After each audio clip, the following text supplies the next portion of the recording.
Hello guys, welcome to Concept Decoder. Guys, Bihar के अंदर बहुत दिनों का काफी इंतजार के बाद एक टेक्निकल वैकेंसी आ गई है इंजीनियर्स के लिए। आप इसको बाहर मान सकते हैं।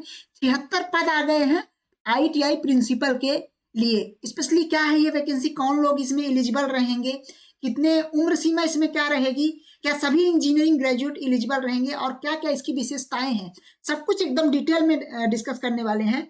आपको पता होगा, आप जैसे जाएंगे बिहार के बीपीएससी की साइट पर जाएंगे तो आपको ये सामने आज की डेट मतलब 5 मार्च को ये नोटिफिकेशन प्रकाशित हुआ है ना। इसका एडवर्टाइजमेंट में डायरेक्टली चलिए मैं आपको ले चलता हूँ। देखिए यहाँ क्या लिखा हुआ है, श्रम संसाधन विभाग द्वारा 76 रिक्त पदों पर सुयोग्य भारतीय उम्मीदवारों से ऑनलाइन आवेदन आमंत्रित किए जाते हैं। ठीक, चलिए टोटल पद 76 हैं। 76 में से 27 पद किसके लिए हैं? महिलाओं के लिए, क्योंकि वहां 35% हॉरिजॉन्टल रिजर्वेशन है बिहार के अंदर, तो ये है। अब ये कैसे कैसे रहेगा, पदों का डिस्ट्रीब्यूशन कैसे रहेगा, इसमें आपकी क्वालिफिकेशन क्या होनी चाहिए, एक्सपीरियंस कैसा मान्य होगा, ये सारा कुछ वीडियो के डिटेल में डिस्कस करने वाले हैं। तो आप इस वीडियो को डिटेल में देखिए, आपके सारे डाउट यहाँ से आपका एक भी डाउट नहीं बचेगा। ना तो सिलेबस से रिकॉर्डिंग कोई डाउट बचेगा और ना ही एलिजिबिलिटी वगैरह क्राइटेरिया से रिकॉर्डिंग कोई डाउट बचेगा। सारा कुछ इसमें अपन डिस्कस करने वाले हैं। चलिए शुरू से शुरू करते हैं। देखिए सबसे पहली बात तो ये हो जाए कि भाई इसमें पेमेंट क्या रहेगी, सर जी ये बता दो, है ना। देखिए इसका जो वेतनमान है वो लेवल 9 का है। लेवल 9 का मतलब है ये है, यहाँ लिखा हुआ प्रवेश वेतन लगभग 53,100 रुपए। इसका मतलब ये है कि आपकी जो नेट सैलरी बनेगी, इन हैंड आपकी सैलरी बनेगी, वो करीब आपके पास 75 के टू 90 के इतना तक चली जाएगी, है ना। मतलब इतनी सैलरी आपकी बनेगी, सारे कुछ उसमें जोड़ करके डीए टीए एचआरए और जो अदर अलाउंसेस मिलते हैं सब कुछ जोड़ जाड़ के आपकी इतनी सैलरी अप्रॉक्स बनेगी। सैलरी तो अच्छी खासी है। देखिए प्रिंसिपल है, आईटीआई प्रिंसिपल की पोस्ट है ना, वाइस प्रिंसिपल की पोस्ट है, उसके लिए ये भर्ती हो रही है। चलिए चलते हैं शैक्षणिक योग्यता, मतलब आपकी क्वालिफिकेशन एलिजिबिलिटी क्या होनी चाहिए। देखिए इसमें क्या लिखा है कि एआईसीटीई से अप्रूव्ड कोई भी इंजीनियरिंग, मतलब या तो बीटेक हो या बीई हो या बीटेक हो, बीएससी इंजीनियरिंग हो या बीएस, इनमें से कोई भी हो अगर आपका किसी भी ब्रांच में, यहाँ देखिए कुछ भी नहीं लिखा, मतलब आप किसी भी ब्रांच से हो, सिविल, इलेक्ट्रिकल, मैकेनिकल, इलेक्ट्रॉनिक्स, आप कहीं से भी हैं, सब आप एलिजिबल हैं। आप इसमें फॉर्म भर सकते हैं, आप आईटीआई में प्रिंसिपल बन सकते हैं। ठीक, तो ये रहा आपकी एक योग्यता। इसमें एक विशिष्ट योग्यता का एक पॉइंट है। विशिष्ट योग्यता का मतलब ये है कि अगर आपके पास ये योग्यता नहीं है तब भी आपका चल जाएगा, मतलब अगर आपके पास केवल ये है तब भी आप फॉर्म अप्लाई कर सकते हैं। लेकिन अगर आपके पास कुछ स्पेशल कुछ क्वालिफिकेशन है तो आपको कुछ एक्स्ट्रा नंबर दिया जाएगा, है ना। अगर आपके पास मान लीजिए एमटेक है या फिर एमई है, एमएस है, तो आपको कुछ एक्स्ट्रा नंबर दिए जाएंगे। कैसे नंबर दिए जाएंगे इसके बारे में आगे डिटेल में बात करते हैं। इसके लिए देखिए, इस एग्जाम के लिए डेडिकेटेड एक व्हाट्सएप ग्रुप बना हुआ है। आप ग्रुप के लिंक को जाकर के वहां ज्वाइन कर लीजिए। इस वीडियो के डिस्क्रिप्शन में उसका लिंक डाला हुआ है, वहां जाकर के आपको उस ग्रुप को ज्वाइन कर लीजिए। वहां आपको एकदम प्रॉपर इसकी हर एक इंफॉर्मेशन, फॉर्म में क्या क्या लगेगा, कौन कौन से डॉक्यूमेंट्स लगाने हैं, क्योंकि फॉर्म वगैरह में बहुत सारे डॉक्यूमेंट्स लगाने होते हैं। फॉर्म भरना ही एक एग्जाम हो जाता है ना। तो इसीलिए आप लोग उसको कर लीजिएगा, देख लीजिएगा, तो ज्वाइन कर लीजिए ग्रुप को। ठीक, चलिए और आगे चलते हैं। उम्र सीमा का मैं थोड़ा बता दूं। देखिए जनरल कैटेगरी के लिए आपकी उम्र सीमा 37 होनी चाहिए, 37 है ना। और किसी रिजर्व कैटेगरी है या फिर महिला पुरुष रिजर्व कैटेगरी के लिए या महिलाओं के लिए, महिलाओं को छोड़ करके, है ना, ये केवल पुरुष की बात है, महिला भी 40 साल, अनुसूचित जाति जनजाति के लिए 42 साल। फिर सभी कैटेगरी के लिए अलग अलग उनके रिलैक्सेशन दिए हुए हैं। तो वो रिलैक्सेशन कौन कौन से हैं ये सब मैं बताने लगूंगा तो वीडियो बहुत बड़ा बन जाएगा, इसीलिए अभी मैं यहाँ डिस्कस नहीं करूंगा। किसी को कोई प्रॉब्लम होगी तो मुझे प्राइवेटली ग्रुप ज्वाइन करके ग्रुप में पूछ लेंगे, वहां बता देंगे। ठीक, चलिए आगे चलते हैं। मैं मेन पॉइंट पे चलता हूँ। इसमें देखिए चयन प्रक्रिया कैसी रहेगी, मतलब आपका सिलेक्शन प्रोसीजर कैसा रहेगा, कैसे सिलेक्शन होगा। सिलेक्शन के लिए देखिए दो चीजें हैं, एक तो आपका रिटन टेस्ट होगा, रिटन टेस्ट होगा, दूसरा आपका साक्षात्कार मतलब इंटरव्यू होगा। इन दोनों के आधार पे आपका सिलेक्शन होगा। जो रिटन टेस्ट होगा, लिखित परीक्षा रहेगी, वो कैसी रहेगी, तो देखिए उसमें लिखा है 150 क्वेश्चंस का पेपर होगा, 150 क्वेश्चंस का, 150 मार्क्स का रहेगा, एक क्वेश्चन 1 नंबर का रहेगा। इसमें कैसा रहेगा, 100 क्वेश्चन रहेंगे आपके जनरल इंजीनियरिंग साइंस के रहेंगे। जनरल इंजीनियरिंग एकदम सेम टू सेम वही है जो एई के लिए दिया गया है। यहाँ साफ साफ लिखा हुआ है कि सामान्य अभियंत्रण विज्ञान के लिए आयोग द्वारा आयोजित सहायक अभियंता, जो असिस्टेंट इंजीनियर के लिए जो उसका सिलेबस है वही सिलेबस एज इट इज यहाँ लागू कर दिया गया। मतलब वो एकदम सेम, मतलब उसमें जो सिविल, इलेक्ट्रिकल, इलेक्ट्रॉनिक्स, मैकेनिकल सब कुछ का जो सारा कुछ का एक सिलेबस है, सिलेबस मैं आपको दिखा दूंगा लास्ट में, वो सिलेबस रहेगा। जो जनरल इंजीनियरिंग का जो पोर्शन रहेगा वो आपका 100 क्वेश्चन रहेंगे, 100 मार्क्स का रहेगा, और जनरल एप्टीट्यूड रहेगा, एप्टीट्यूड के 50 क्वेश्चन रहेंगे। तो कुल मिला के 150 क्वेश्चन आपके रहेंगे, 150 नंबर का रहेगा। इसके अंदर क्या रहेगा, निगेटिव मार्किंग रहेगी 1/4 की, 1/4 की आपकी निगेटिव मार्किंग रहेगी। ठीक, तो ये बात रही। ये देखिए यहाँ लिखा है जनरल एप्टीट्यूड। जनरल एप्टीट्यूड के अंदर आपका बेसिक रीजनिंग एंड मैथ आ जाएगा, दोनों आ जाएगा, रीजनिंग भी आ जाएगा, मैथ्स भी आ जाएगा, है ना। जैसे कि वही रेशियो प्रोपोर्शन हो गया, एवरेज हो गया, है ना, इंटरेस्ट हो गया, प्रॉफिट लॉस हो गया, ये सारा कुछ हो गया। फिर आपका रीजनिंग वाला पोर्शन भी है पूरा, है ना, जैसे कोडिंग डिकोडिंग हो गया, सारा कुछ यहाँ रीजनिंग और मैथ का आ जाएगा, ये आपको पढ़ना है। तो 100 और 150 मतलब 150 नंबर हो गए। आप इनको नंबर को गिनिएगा क्योंकि आपको बहुत गिनना पड़ेगा, इसमें बहुत सारी चीजें हैं। ठीक, तो आप आगे देखिएगा, लेकिन है बहुत सिंपल। देखिए इसमें मैं आपको ये भी बताऊंगा किन के लिए तैयारी करना ये सबसे अच्छा रहेगा, किन के लिए बेनिफिशियल रहेगा, और किन के लिए एक सौगात की तरह है, ये मैं लास्ट में बताऊंगा। वीडियो में लास्ट तक आप बने रहिएगा। देखिए जब लिखित परीक्षा हो जाएगी तो उसमें इंटरव्यू के लिए बुलाया जाएगा, उसके लिए शॉर्ट लिस्ट किया जाएगा। तो शॉर्ट लिस्ट केवल 2.5 गुना लोगों को किया जाएगा। 2.5 गुना का मतलब ये है कि जैसे मान लीजिए 76 पोस्ट है, तो 76 इंटू 2.5 कर दो तो कितना आएगा। 76 में 2.5 का आप इंटू करते हैं तो लगभग वही 70, 140, 150, 180 के करीब, जो भी 180, 90 करीब आएगा। मतलब 180, 90 लोगों को, 180 से 190 लोगों को इंटरव्यू के लिए बुलाया जाएगा, इतने लोगों को। तो सबसे मेन आपका जो रहेगा ना, आपका जो सबसे मेन शॉर्ट लिस्ट होने का रहेगा वो रहेगा आपका लिखित परीक्षा, मतलब रिटन टेस्ट होगा। वो एक टेस्ट होगा, 3 घंटे का टेस्ट होगा, और 3 घंटे के टेस्ट से आपका ये रहेगा कि आपका इंटरव्यू के लिए आप आएंगे या नहीं आएंगे। ठीक, चलिए अब और देखते हैं और आगे क्या क्या है। इसमें काफी सारी चीजें है ना।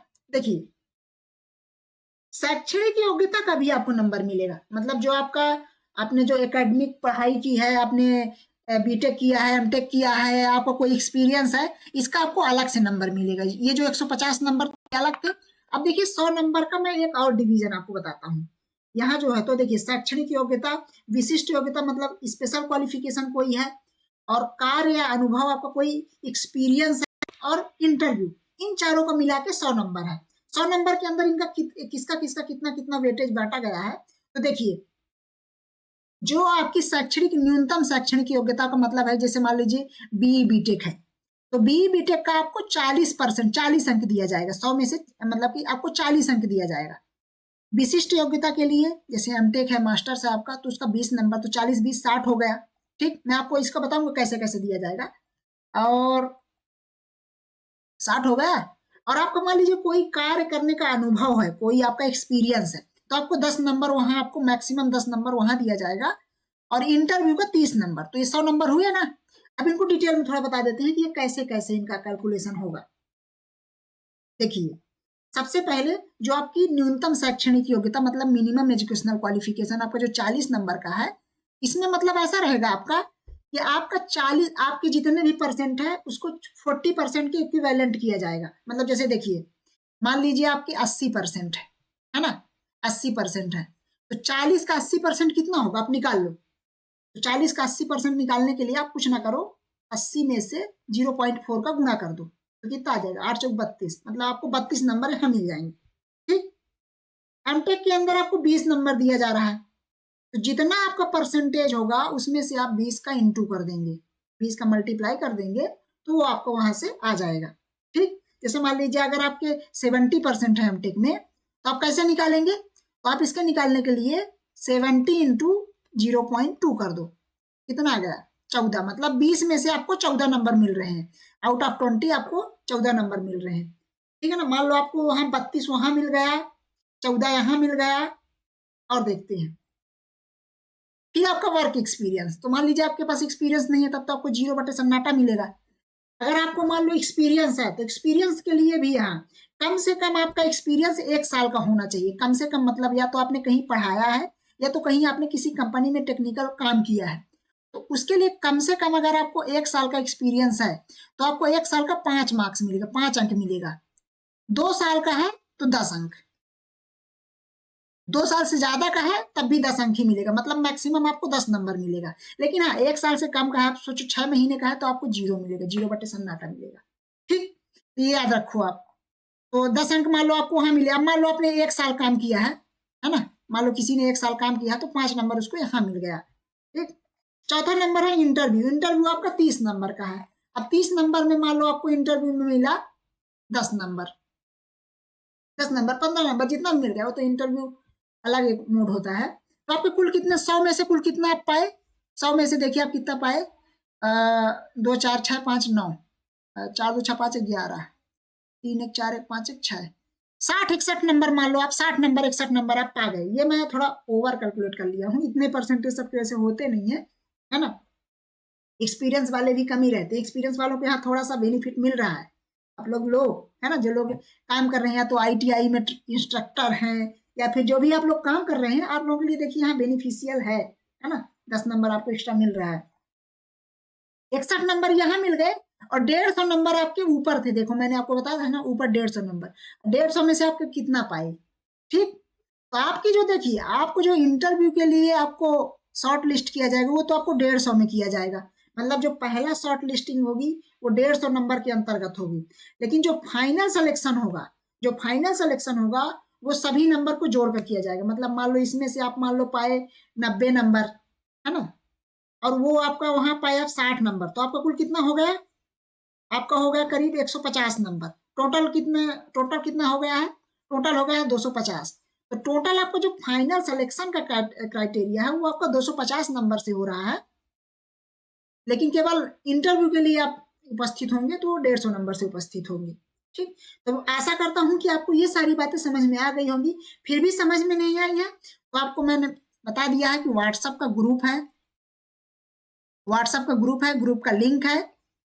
लिंक में जाकर के ग्रुप को ज्वाइन कीजिए। लिंक में अगर आप नहीं कर पा रहे हैं ज्वाइन, किसी भी तरह से कोई दिक्कत आ रही है, किसी भी तरह से कोई भी समस्या है, तो उसके लिए आप ऐसा करिए कि पहली बात तो 3 4 बार लिंक को क्लिक करिए, वो ऐड हो जाएंगे। आप कुछ कभी कभी ऐड हो पा रहे हैं 3 4 बार क्लिक करने के बाद, तो आपको हम नंबर दे देंगे।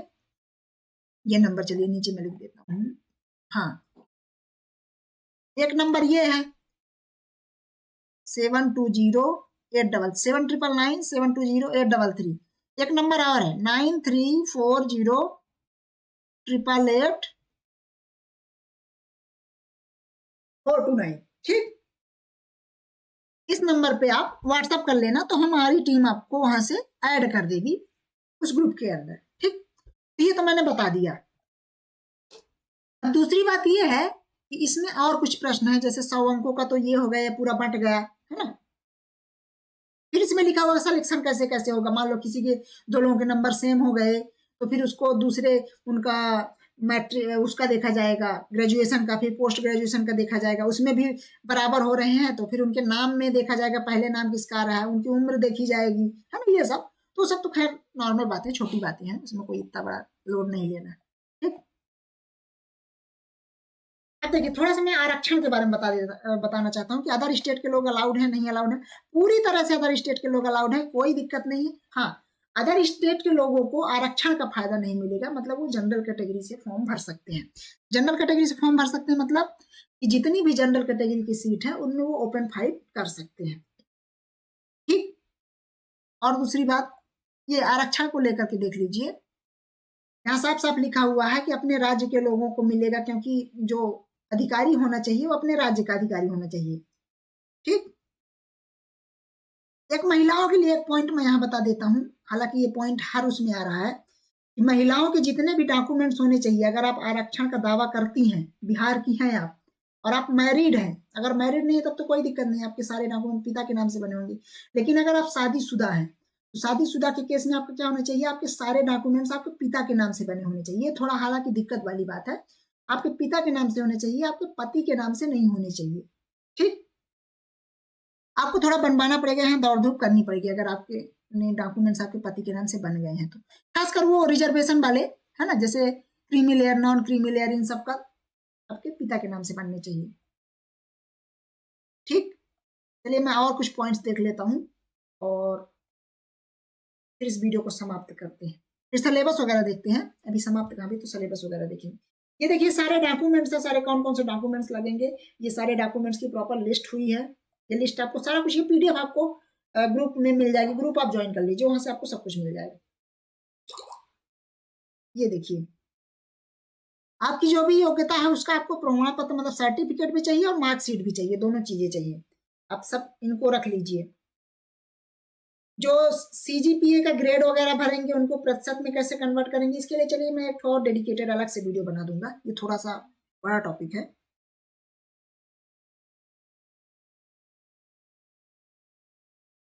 पिछड़ा वर्ग का जो भी creamy layer, non creamy layer के लिए जो भी अप्लाई करेंगे उनके लिए एक ये है कि उनका जो नॉन क्रीमी लेयर का जो सर्टिफिकेट होना चाहिए वो 1 साल के अंदर का होना चाहिए। 1 साल से बाद का है, पहले का है, उसके केस में आपको एक एफिडेविट लगाना होगा कि 1 साल के पहले का ये मेरा बना हुआ है और मैं अभी भी इसी नॉन क्रीमी लेयर में आता हूँ। मतलब ऐसा नहीं होगा कि मैं अब अमीर हो गया हूँ। ठीक, ठीक है।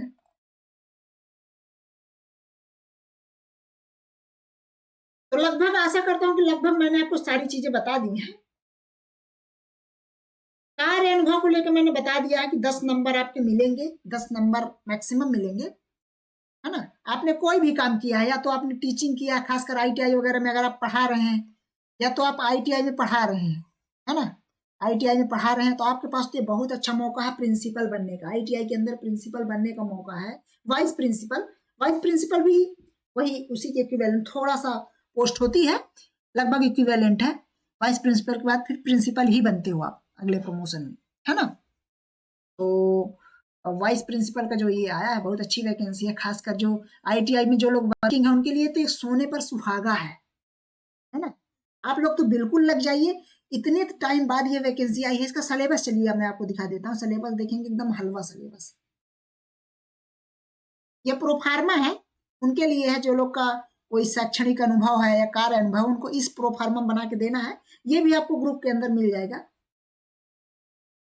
ये देखिए ये इसका पूरा सिलेबस जो है ना, सिलेबस ये देख लीजिए। विस्तृत पाठ्यक्रम है, सामान्य इंजीनियरिंग, सामान्य इंजीनियरिंग मतलब जनरल इंजीनियरिंग। इसमें देखिए पहला तो ये इंजीनियरिंग मैकेनिक्स का है फर्स्ट। दूसरा पॉइंट है आपका सर्वेइंग, सिविल से रिलेटेड है ना। तीसरा पॉइंट है इंजीनियरिंग सामग्री मतलब वही इंजीनियरिंग मटेरियल, ये भी सिविल इंजीनियरिंग से रिलेटेड है। और चौथा पॉइंट है आपका प्रबंधन मतलब मैनेजमेंट से रिलेटेड है। सिविल इंजीनियरिंग, सिविल और इसका दोनों का, मैकेनिकल दोनों का ये पोर्शन है। परिवहन ट्रांसपोर्टेशन से रिलेटेड है ये।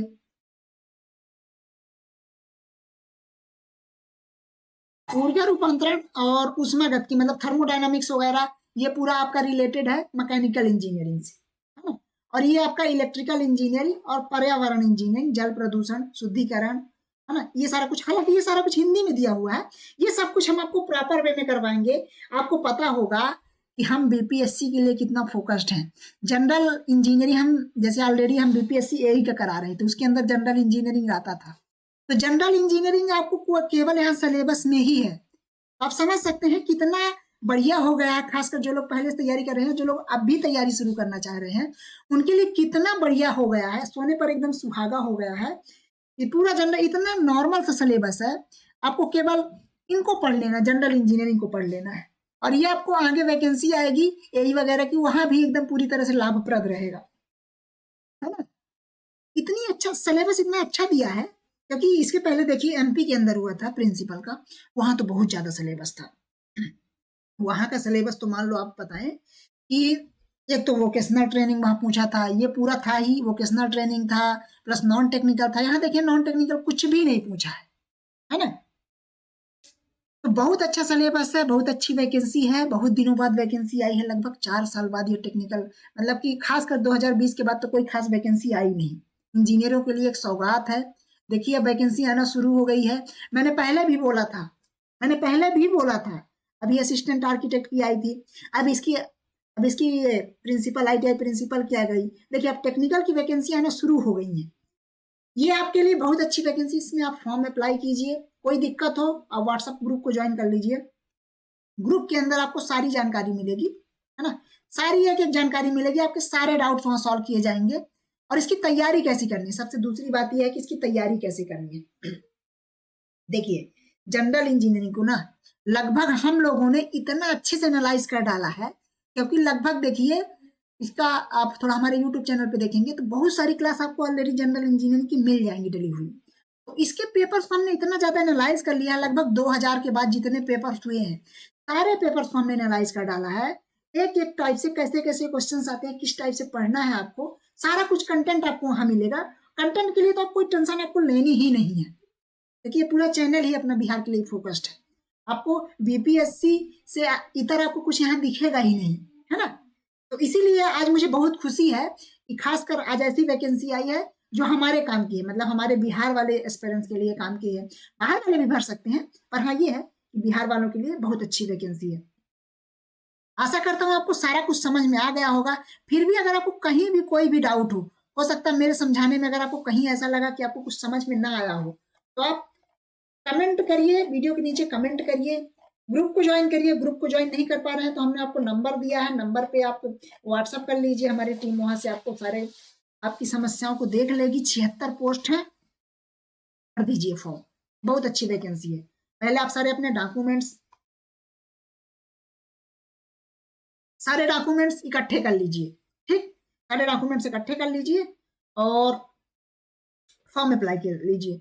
दूसरी बात आपको तैयारी करनी है, तैयारी करने के लिए हमारे यहाँ डेडिकेटेड इसके लिए चलेगा, डेडिकेटेड स्टार्ट होगा, एकदम नया बैच स्टार्ट होगा। हालांकि जनरल इंजीनियरिंग के लिए हमारे यहाँ तो पहले से ही स्टार्ट है, लेकिन हाँ इस एग्जाम के लिए अब हम क्योंकि लोग एकदम स्टार्टिंग से स्टार्ट करेंगे तो एकदम फ्रेश बैच स्टार्ट होगा। उसका अनाउंसमेंट बस 2 या 3 दिन के अंदर हो जाएगा। आप लोग पहले फटाफट जाके ग्रुप ज्वाइन कर लीजिए, है ना, फिर आप वहां से प्रॉपर वे में तैयारी स्टार्ट कर लीजिए। कॉन्सेप्ट डिकोडर के अंदर आपको सब कुछ मिलने वाला है, तो प्रॉपर वे में स्टार्ट करके लग जाइए। बहुत अच्छी वैकेंसी है ये, बहुत अच्छी आपके लिए एक सौगात मिली हुई है। ये आप बिल्कुल मत समझिए कि यहाँ पदों की संख्या कम है। देखिए क्या है, यहाँ पदों की संख्या कम ऐसी नहीं है। यहाँ आईटीआई वगैरह में प्रिंसिपल की पोस्ट है, ये छोटी मोटी पोस्ट नहीं है। आप समझो जो आईटीआई होती है गवर्नमेंट, उसके अंदर ये प्रिंसिपल वाइस प्रिंसिपल की पोस्ट है ना। तो एक आईटीआई में अगर 50-60 इंस्ट्रक्टर हैं तब जाके वहाँ एक प्रिंसिपल या 2 वाइस प्रिंसिपल ऐसा होता है ना। तो ये ओहदा बहुत बड़ा है, ये पद बहुत बड़ा है ना। मतलब आप एक आईटीआई वहाँ 1000-1200 स्टूडेंट है, वो सब आपके कंट्रोल में रहने हैं। वहाँ क्या कैरिकुलम चलना है, क्या कैसा चलना है, सब कुछ आपकी रिस्पॉन्सिबिलिटी है ना। तो ये पोस्ट बेशक बहुत बड़ी है, लेकिन इसका सिलेक्शन क्राइटेरिया बहुत अच्छा है। मतलब कि आपका केवल एक एग्जाम होना है। एग्जाम देखिए, क्योंकि देखिए बाकी चीजें तो लगभग सबका है, मतलब जो बाकी 400 नंबर का जो क्राइटेरिया है वो तो देखिए लगभग सबका ठीक रहेगा, लगभग बहुत ज्यादा, क्योंकि 30 नंबर उसमें इंटरव्यू काट दो, 30 नंबर इंटरव्यू, 70 नंबर का जो है, इस 70 नंबर में मान लो कि लगभग सबके थोड़ा बहुत अंतर रहेगा, बहुत ज्यादा अंतर नहीं रहेगा, है ना। तो आपका सबसे मेन है वो 150 नंबर का है। 150 नंबर पे आपको फाइट करना है, इस पे आपको लाना है 100-120 जितना आप ला सकते हो लाना है आपको। और यहाँ से आपको अपना दम दिखाना है कि आप क्या क्या कर सकते हो, है ना। और यहाँ से आप अपना सिलेक्शन ले सकते हो। लड़कियों के लिए, लड़कों के लिए, लड़कियों के लिए तो इतनी बढ़िया ये जॉब रहने वाली है, खासकर जो गर्ल्स का हैं, जो फीमेल्स हैं, उनके लिए इतनी अच्छी ये जॉब है कि आप अगर किसी से मिलो, हम हो सके तो इंटरव्यू हम लाएंगे, है ना। आईटीआई के अंदर जो प्रिंसिपल्स हैं उन सबके हम इंटरव्यू लाएंगे और करवाएंगे प्रॉपर वे में। सो बने रहिए आप लोग, चैनल को देखते रहिए। बाकी आपका कोई डाउट हो कमेंट सेक्शन में लिखिए। Thank you so much.